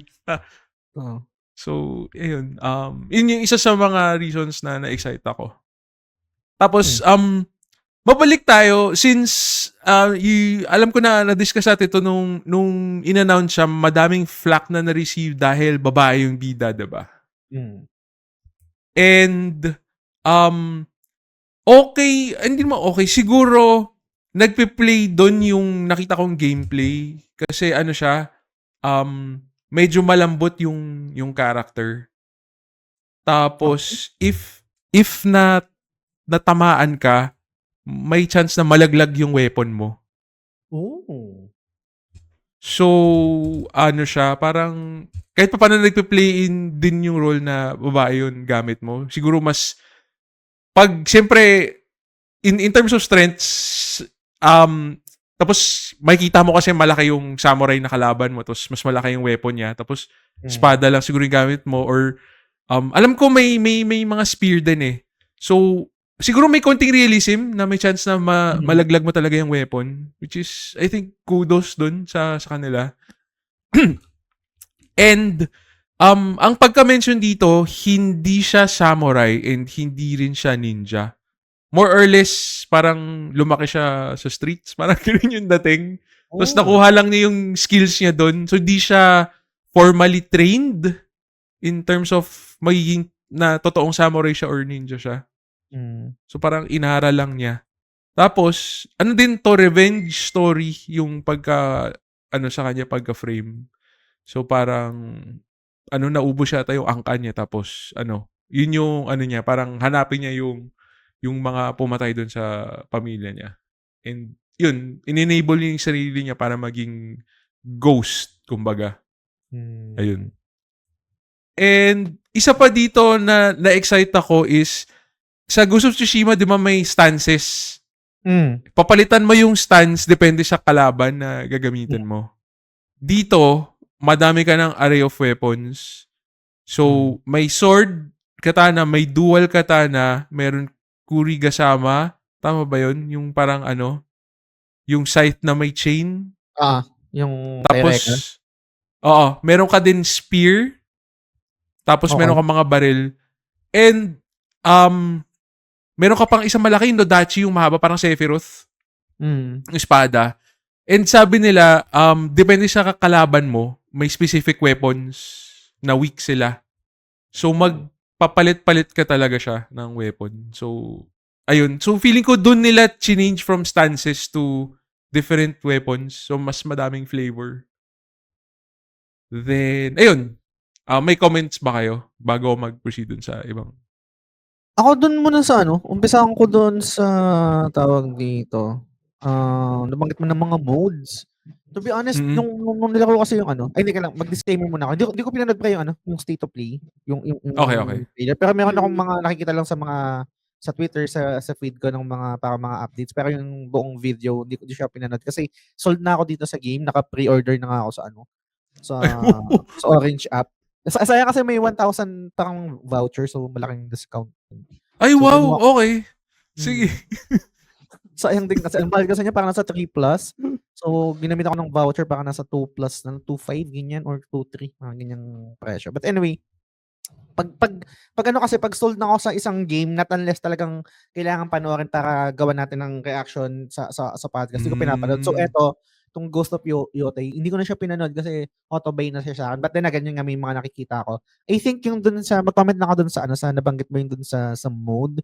To be honest, yung sa Ghost of Tsushima, tinesting ko lang yung Kurosawa mode, yung black and white kasi siya, Bonbon, na na mode.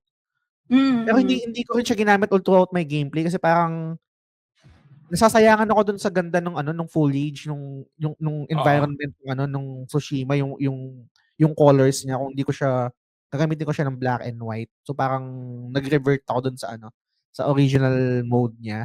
Pero gaya ng sabi mo, dun ako na-excite sa isa, doon sa yung lo-fi mode, yung sa Samurai Champloo ba yun?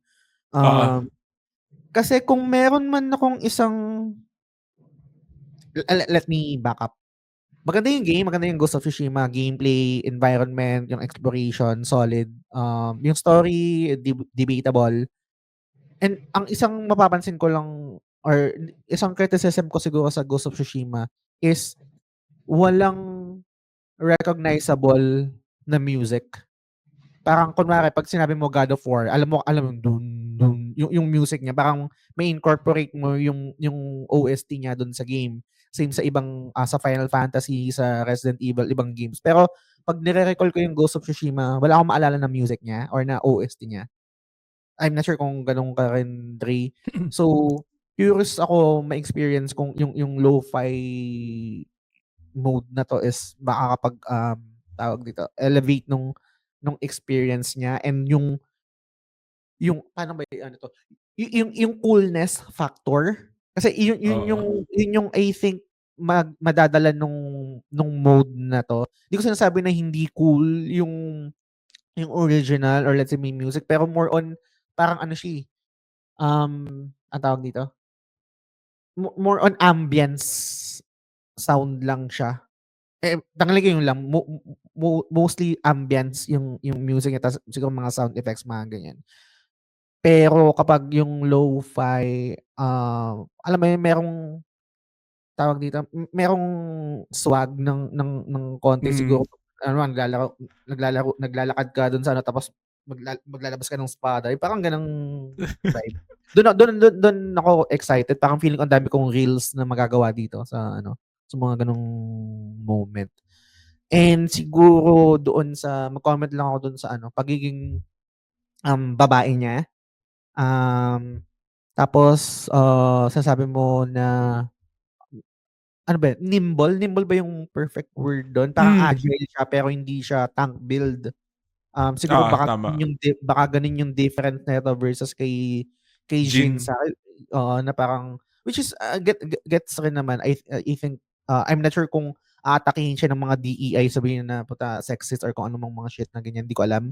Pero for me, okey rin 'yun. Excited ako na maggamit siya kasi kung paano siya magta-translate dun sa weight nung character kasi napakaimportante nun kung magta-translate siya sa pagiging agile niya. Kasi kunwari yung kay Jin Sakai, dahil nga, medyo may build siya, medyo grounded yung ano niya, yung feeling kapag kinokontrol mo siya, hindi siya yung hack and slash na let's say, parang Ninja Gaiden, hindi siya gano'n, eh. Merong finesse, grace doon sa movements niya.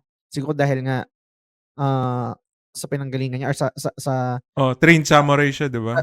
trained samurai siya. So eto kasi si ano pangalan nito, si Atsu? Yung Oh, pangalan nung Atsu.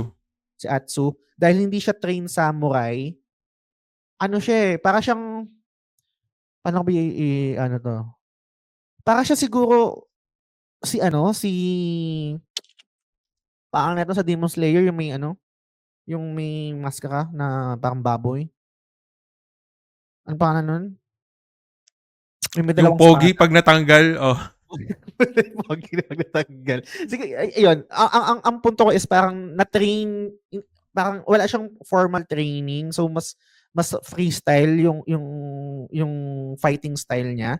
Hindi ko alam kung gano'n yung goal nitong Atsu dahil nga sa ine-explain mo kanina, Dre, na, hindi siya samurai, hindi rin siya ninja. So mas free flowing yung ano niya, hindi siya nakakahon um, sa isang Discipline. playstyle o sa isang discipline. So, curious akong malaman kung paano siya magta-translate doon sa bigat nung character kasi napakaimportante nun, at least sa akin kapag ano, ayoko rin naman siyang ayoko rin naman parang magmukha siyang ano, yung arcade. Gets niyo ba yung parang arcade na movement na parang, alam mo yun, yung parang high score yung datingan ng ano niya. Gusto ko rin katulad rin nung ano, nung sa Ghost of Tsushima, pero yun nga kung paano magta-translate yung pagiging agile niya dahil babae siya and gano'n yung binebenta nung game. So, yun yung so far ano, comments ko dun sa mga nabanggit mo, Dre. Okay. Ikaw, Bonbon, meron ka bang Hmm, comments? feeling ko PS5 exclusive 'to, eh. Though gusto ko siyang laruin. Di ko sure kung magkaano ako sa PS5. So, Pero feeling ko baka dadating din 'to sa ano, oo, sa sa PC. PC. Matic. Pero di ka rin sure kasi 'di ba recently available na yung PlayStation sa Steam sa Pinas. Mm. Like unlock na lahat except sa Ghost of Tsushima. Yun lang yung bukod tangi na naka-region lock pa din. So baka di ako umaasang i-o-open nila kasi yung Tsushima nilock pa rin nila, eh. Sayang naman. Yung ka dun sa Fails kapatid mo, di yun. ba puwede yun? Ha? Ano? Kapatid mo, yung sa kapatid mo, di ba may PS5 yung kapatid mo? Di ba puwede dun? Malayo bahay nila, eh. Hmm. Taga Quezon City yun, eh, taga Bulacan ako. Bagay. Ba't di magiging Pero available yun? Hindi pa ano, yung feeling ko, yung sa dinescribe ni Kuya Dre na may nimble, kinemerlu kasi babae. Ready kayo atakihin ng mga feminista yan. Yung ganyang anggulo. Kasi yung mga hardcore feminist, hindi nila tanggap yung argument na biologically mas malakas yung mga lalaki kaysa sa babae. Yun lang yung ano, naisip ko kanina. Hindi ba nila nakikita Okay. hindi ba nila nakikita yung angulo na 'pag gano'n is agile siya kasi yun yung binebenta, yung positive? Kasi kunwari si Jin Sakai, hindi siya gano'n ka-agile, eh, yung movement niya. Dahil nga, alam mo, may tank build ba na agile? Yung parang gano'n. So, eto ganito yung build niya, mas agile siyang gumalaw. Pero alam mo naman yung mga DEI wokes. Okey. Anyways, yun lang naman. Kasi di ko pa rin napapanood yung trailer, eh. Nakikita-kita ko lang din siya. Mukha ngang maganda. Mukhang nasupalpal yung mga nag-bash nung una. Oo. Feeling ko. Binenta, Dre, binenta ba ng malala yung pagiging agile niya in terms of gameplay na parang yung may mga movement siya na hindi katulad nung kay Jin Sakai. Kasi si Jin, 'di ba, more on parang grounded siya, meaning yung stance niya, grounded talaga. Ito ba si Atsu is Hindi, more of movements, mobility? yung describe dun sa voiceover is gagawin niya lahat para manalo. Kasi, kunyari, may clip dun papasok siya sa base. Tapos, babatuhan niya ng ninja star. Tapos, mamaya, kukuha siya ng spear, ibabato niya. Tapos, lalabas na yung espada niya. Tapos, babanatan na niya. Sobrang angas. Promise. Freestyle. So, freestyle. O, parang ganun. Parang ikaw bahala kung anong playstyle gusto mong gawin sa kanya. Which is, okay siya. Goods ako dun. I mean, wala akong dun. Ayun. Wala akong issue. And, speaking of, since alala ko, di ba, madami din may ayaw dun sa voice actress. Parang madami akong nakitang, hindi ko sure kung nag-play yun dito. Parang, kasi na-mention nila na, off the bat, labas na yung Japanese dub, unlock na maayos yung lip syncing. Parang ganun yung pagkalabas. So parang sinasabi, hindi ko alam kung yun pero parang may alternative kayo na pwede kayong maglaro ng Japanese voiceover from the start, wala ka nang unlock na siya.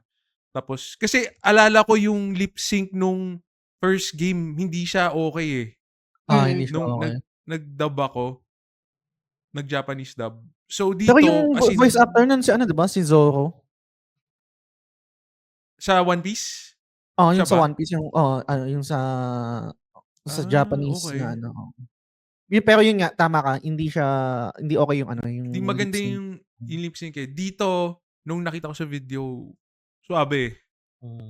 Kaya yun. So may alternative sa ang punto kung ayaw nyo dun sa voice actress. Sa controversial. Yun yung take away ko dun Yun yung take away ko dun sa pagkaano nila. Legit naman. And speaking of dun sa voiceover, may question lang ako sa inyo in terms of representation ng Asians sa parang Western content. Hindi ba kayo nagki-cringe pag Asian yung character tapos may accent sila na Asian? Hindi ba pwedeng street English din sila magsalita? Kahit sabihin natin yung voice actor doon, Asian din yung kinast, pero kailangan bang mag-Asian accent sila? Di ba pwedeng yung street English accent? Actually, ito yung isang nalaro niyo ba yung Xenoblade Chronicles? Kasi, di ba mga Monado? Yung si tama yun, di ba? Monado. Yun ba yun? Yung espada niya. Kasi di ba parang yung accent doon parang English, I mean parang British. British accent.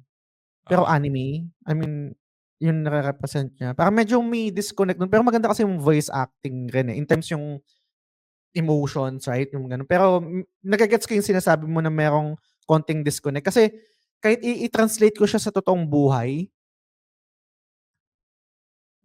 baka racist ako.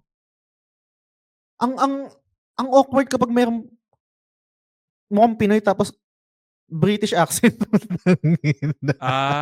Hindi naman British accent, yung English lang, yung American English accent. Okay. Okay. Ano mo ba?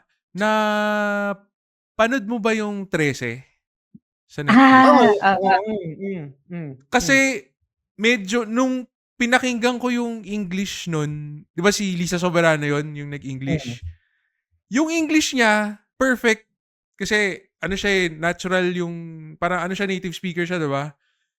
Yung ibang cast mga American actors din na may lahing Pinoy.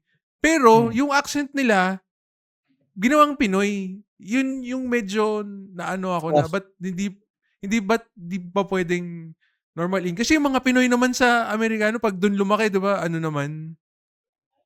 Or baka dahil nasa Philippine setting kaya siguro ginawa nilang nag-i-English pero may accent na Pinoy.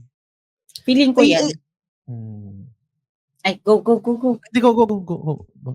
Hindi kasi, kasi, 'pag nagta-translate ka mayroon kasing tinatawag na localization.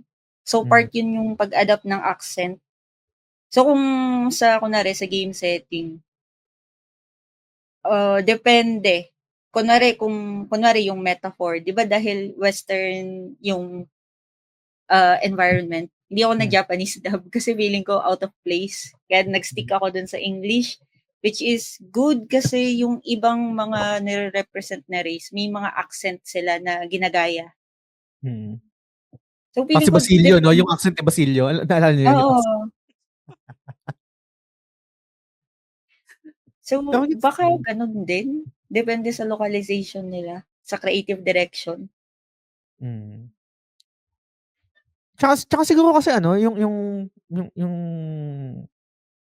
point of origin siguro na parang okay, Japanese yung setting niya, pero pag yung English is ang main ano nun is yung nga 'no, pero napapaisip nga ako 'no. Oo nga 'no, wait lang. Hindi siguro ano na lang yun Dre, for me parang suspension of disbelief na lang kasi ang market nung most likely nung English voice is English speaking countries. Okay. Hmm.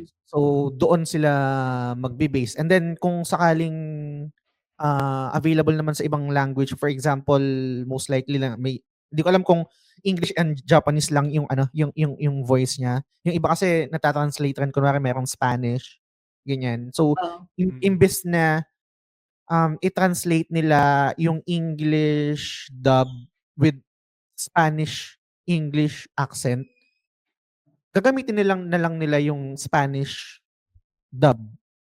Parang gano'n, nagme-make sense ba 'yun? Imbes Oo, na pero may accent ba yung nagsa-Spanish sa kanila na Asian accent? Parang Wala na feeling ko yun. straight Spanish na yun, 'di ba? Oo. magiging straight Spanish na rin siya. Parang ito, siguro Code Geass, right? Na pag Japanese siya, may accent pa siya ng British? Wala, Wala. Japanese yun.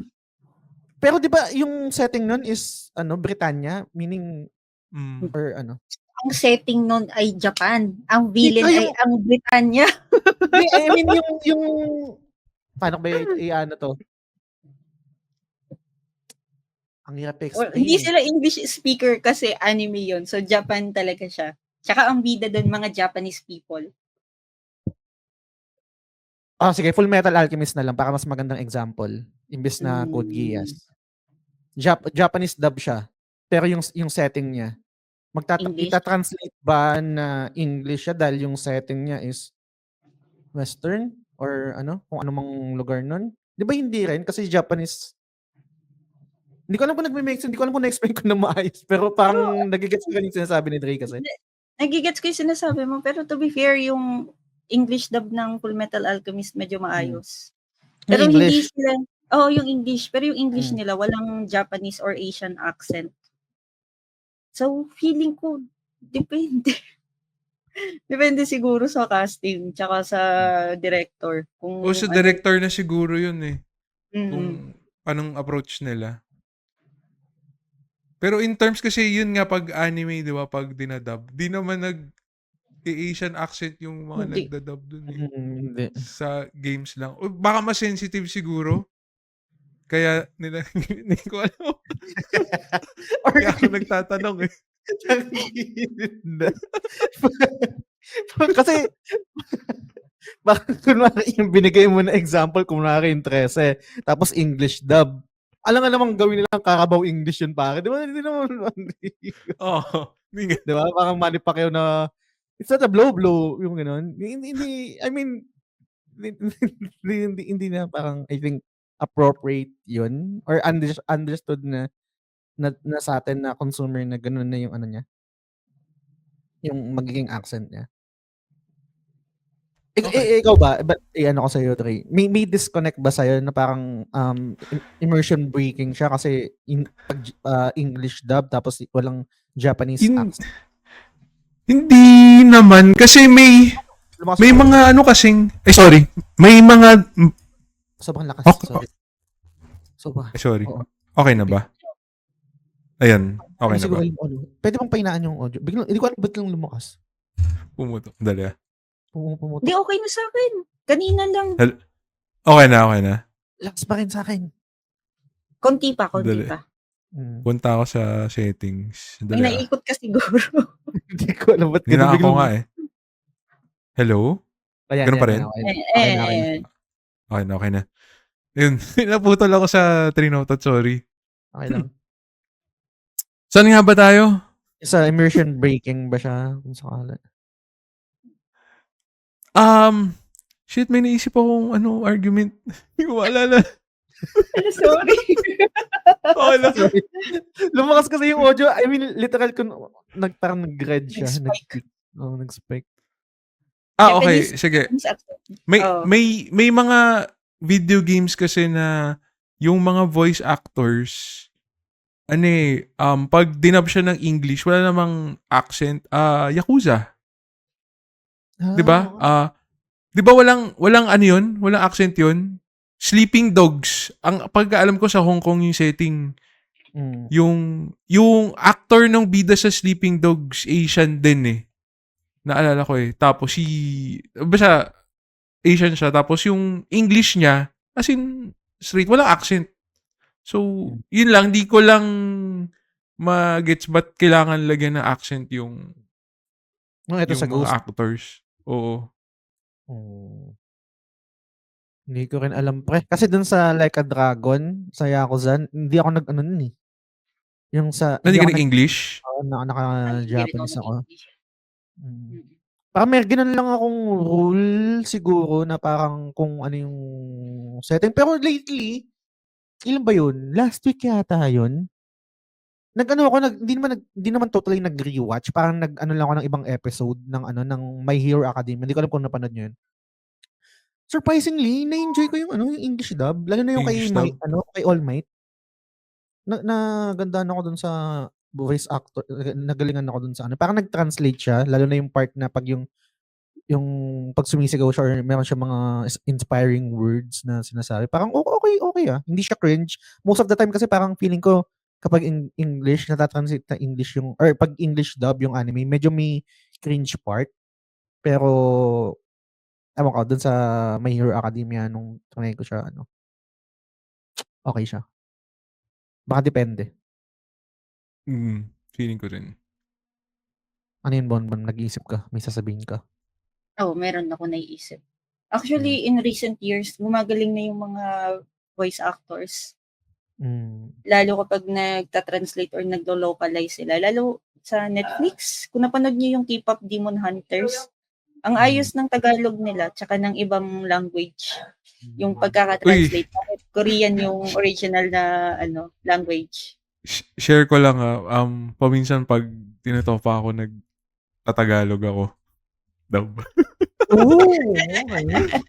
Okay. Usually, may mga ibang shows kunyari na pinapanood ko habang gumagawa ng chores. Tapos, ano ba yun? Singles Inferno pre. Tinagalog dub ko. Kasi, di ba, dadating at some point na mapapagod ka na dun sa mga tao. Tapos gusto mo na lang makita yung katapusan. So, tinagalog dub ko yung ibang parts dun habang gumagawa ko ng gawaing bahay. Yun na. Wala. Okay naman. Okay, di ba? Gumagaling na sila ngayon. Unlike before, way back. Tsaka iba rin eh. I mean, gaya ng sinabi ni Bon, ang ganda ng point niya, yung iba kasi yung, correct niya lang ako sa understanding ko. Iba yung translation sa localization. Yung translation is yung direct translation nung lengguwahe. Yung localization is not just translating it to other language, but yung kung paano siya magme-make sense doon sa lugar na yun. Tama ba yung understanding ko? Parang kunwari yung mga kunwari sa FF7 or sa mga web shit or mga JRPGs, yung humor ng Japanese most likely baka hindi mag-translate yon sa English speaking countries. So ila-localize nila yon in a way na magme-make sense yung sinasabi. I think ganun. Gano'n din yung sa mga parang jokes, 'di ba? Kasi may mga jokes na parang hindi magigets dun sa culture. So, Oo. babaguhin nila yung joke para mag-apply dun sa local language. Hindi na ako ulit siguro ta-try ko nga 'yan yung magta-Tagalog dub ako. Hindi ko na ulit kasi nata-try 'yan. Parang for example nare-recall ko kung yung localization natin sa mga anime before, kwela, kunwari yung sa Slam Dunk, sa Ippo Makunochi, yung 'di ba yung Boy Labo, yung Gory, yung mga gano'ng Oo. translation na Kasi yun yung equivalent niya sa language natin eh. Pero yung Japanese nun, Japanese fan kasi siya na hindi mata-translate talaga sa Tagalog. Kaya nila pinalitan ng mga ganong Napanood mo na ba yung Ghost Fighter? Di pa? ako, Yung live oo. action? Ay, Live Live. action? hindi Subukan mo ko natapos. Tagalog. Hindi ko Maganda. natapos. Hindi. Pero oo lang. Baka mag-iba yung pananaw mo. Bumalik yung nostalgia.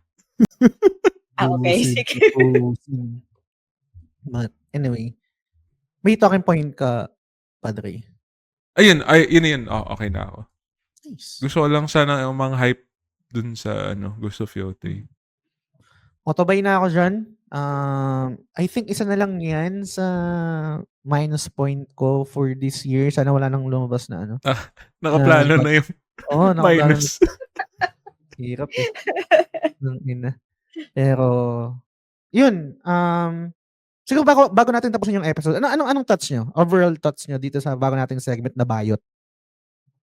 Na-enjoy nyo ba? Mayroon ba kayong gustong anything na na-enjoy, hindi na-enjoy, pwede nating i-improve sa susunod sa tingin nyo?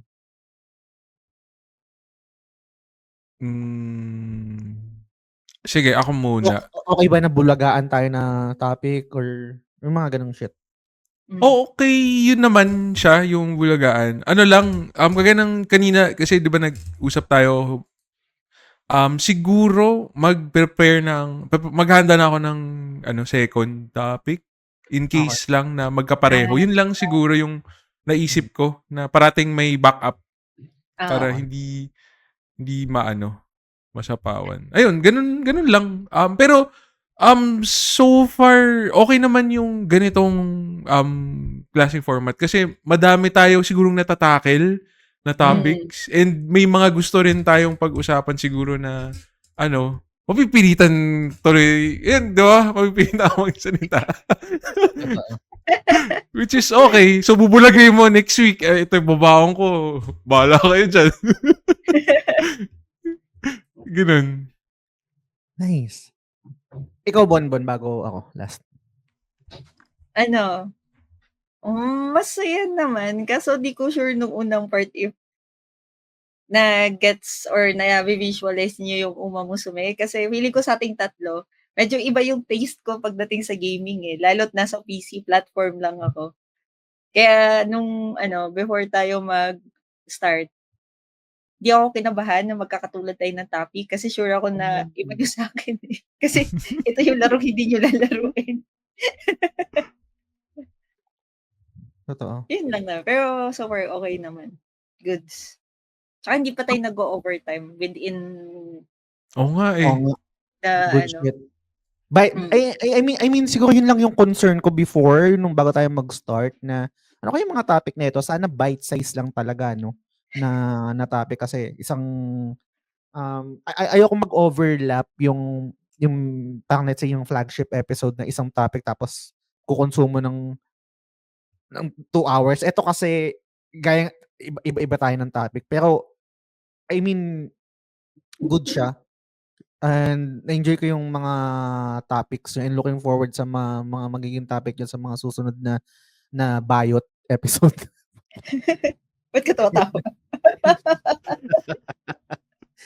Lalo na yung kay Bonbon. Curious din ako malaman syempre. I mean, isang way rin una syempre tingin ko na umukay kayo sa ganitong format kasi nga gaya ng sabi ni Dre, mapo-force talaga kayo magsalita unlike kapag yung ako yung nag-isip ng topic po tangina. Baka tawag dito napilitan lang gaya ng sabi ni Bonbon nung nakaraang episode sa PlayStation State of Play. Sorry, Okay lang. Gets naman yun. Kaya nga naisip ko na rin 'to. Para magandang approach rin siya. And kayo yung may hawak ng conversation for that specific topic. And yun, looking forward, hindi ko pa alam yung ano, siguro pag-usapan natin offline yung magiging frequency nito, parang once a month ba? Kasi ngayon kung magiging once a month siya, so sa buong buwan merong constant na segment, kunwari unang-una yung PUB, tapos eto bio, tapos yung indie medyo nakapahinga siya, wala akong nalalaro na indie games ngayon.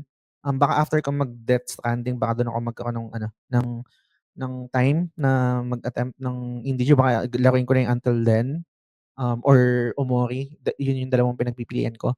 But kung may listener man na nag-expect ng indie, pasensya na walang bagong episode, pero next month I'll make sure na magkaroon ng bago. And kung meron man rin kayong comments dito sa bagong segment natin na Biot episode, comment kayo sa YouTube or sa Spotify or kung saan man yung trip sa Facebook na yan. Para malaman din namin kung nagustuhan nyo or ano. And siguro last na promise bago ko tapusin yung episode, gusto ko malaman anong thoughts nyo kung sakaling ano, mag-guest tayo sa ganitong episode. Goods ba siya or mas lalo lang mapoprolong siya? Kung merong isang random guest tapos meron din siyang dalang bite-sized na topic. Sa future lang to, kung sa tingin niyo kung magwo-work yun. Sa tingin niyo. Siguro yung vibe check. Kasi yung sa atin magwa 1 year na tayong magkakasama. So medyo gamay na natin yung timpla ng isa't isa. And siguro pag may guest, kailangan muna i-vibe check kung sino or kung paano yung approach. Yun lang siguro yung concern ko. Gets. Ikaw, Bonbon? Kasi iniisip bago mo iba yung iniisip mo. Kasi iniisip ko baka itong way, baka yung kapag may guest, isang reason kung na pwede ulit umabsent. Ayan. Nakakainis. Joke lang. Sige, mamalik ako na. Go. Ano yung sasabihin mo, sorry? If mag-guest, feeling ko walang kaso sa akin yung vibe check if nasa community na, like yung mga nasa Messenger, nasa Patreon, yung mga nakakausap talaga natin. Tapos may dala rin silang mga topic nila. If willing silang mag-guest. Kunwari sila MC, sila Tito Tej. Kasi parang nakasalamuhan na natin sila eh. So, okay lang. Gets. Okay. Sige. Let's play it by ear. Pero sa ngayon, enjoy ako dito. Siguro try muna natin ng maraming beses ng gantong episode. And then yung frequency, let's see. Kasi ang iniiwasan ko lang naman is yung ma-cannibalize niya yung, let's say, yung mga topics na I think pwede siyang i-discuss ng isang buong episode. Okay. But yeah, super enjoy. Salamat sa time nyo, Dre and Bonbon. Ito pa pala last na, sorry. Yung off-topic recommendation, parang lately tinatamad akong gawin siya kasi wala akong bagong maisip na ma-recommend kasi parang napaka-basic ng araw ng week ko. Parang wala akong walang bagong nare-recommend. So kung napapansin niyo parang hindi ko siya masyadong binibigyang pansin, but let us know kung may nag-e-enjoy ba doon, kung gusto niyo bang mas constant siya each episode. Pero sa ngayon pinapahinga ko muna siya, siguro hiatus muna. Hindi ko rin muna sila Bonbon, sila Dre parang nire-require or parang nire-remind na maganda kayo ng off-topic recommendation kasi nga parang wala akong ma-recommend eh. Parang wala. So, pero let us know kung trip niyo yung segment na yan. But yun, shoutout muna sa ating mga Patreon subscribers. Maraming salamat sa suporta niyo, guys. Sila Sans, executive producer, sila Sans, sila Lance, Mark D. Vinagracia, Yvette, Suzanne Solibilla ng The Ara Ara Channel, si Mike Ruben ng X-Core Gamers, RD Casimiro, si Kuya G, at si I Am Maku. Anything to promote, shoutout, Bonbon? Promote ko yung pusa kong tulog. Sabi mo, bye-bye. Hello. Yung Ricardo pala. yung pusa mo na orange, lagi niya bang inaaway yung tilapia? Actually, may civil war ngayon sa bahay. Mga tilapia versus orange. Oo nga, Kasi ito ba't yung ganun? inaaway nila. Hindi ko Ganun sila, alam no? bakit. Ganun din yung pusa ko, si Georgie tsaka si Kaiju. Lagi silang nag-aaway. Kaya Silang nga lagi dalawa. ito nasa kwarto ko ngayon kasi nag-aaway sila nila Bonbon, nila Makmak. Sinusugod siya, kaya siya laging nandito. Anyway. May gusto bang i-promote, Bonbon, yung event mo? Ay, hindi pa naman sure, pero baka next na. Okay lang. Okay. All Sige. goods. Ikaw, Dre? Wala naman. Wala naman. Okay. So, yun, guys. Maraming salamat, Bonbon, Dre, sa lahat ng nakinig.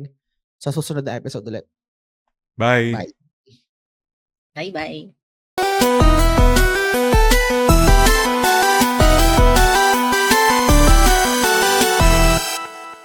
The Gamesulog Show is fan-supported at patreon.com/thegamesulog-show. The following names are current supporters and I'm eternally grateful for your kindness, support, and generosity. Sands, Lance, Mark Divina Gracia, Yvette Solivilla ng The Ara Ara Channel, Kuya G, Mike Rubio ng X-Core Gamer, RD Casimiro, I Am Maku, TJ Balyares ng Backlog na naman Budolcast, Big Chungus, Bernard James Cruz, Jacob Francisco, Franz Galapon, Arnel Pableo, MC De La Cruz ng GamePow, Mark Gerald Dizon, Benson Santa Ana, Kuya Benny, Dar Malyari, Batuts, Storm, Silves, Mar Valencia, Bay Ian ng Master RCB, Macy Tang Balyares ng Casual Gamer vs. The World, Hey Kiko, Shalene Rivera, Edgy Weeb, Mark Paha, Ray Anthony Rivera, Ben, Dre, Leo Cavite, John Velasquez, Ronette Macalino, Teacher Isa, Christine Manuel, Albert John Gonzalez, Jang, and Cornflake. Maraming salamat sa inyo, guys.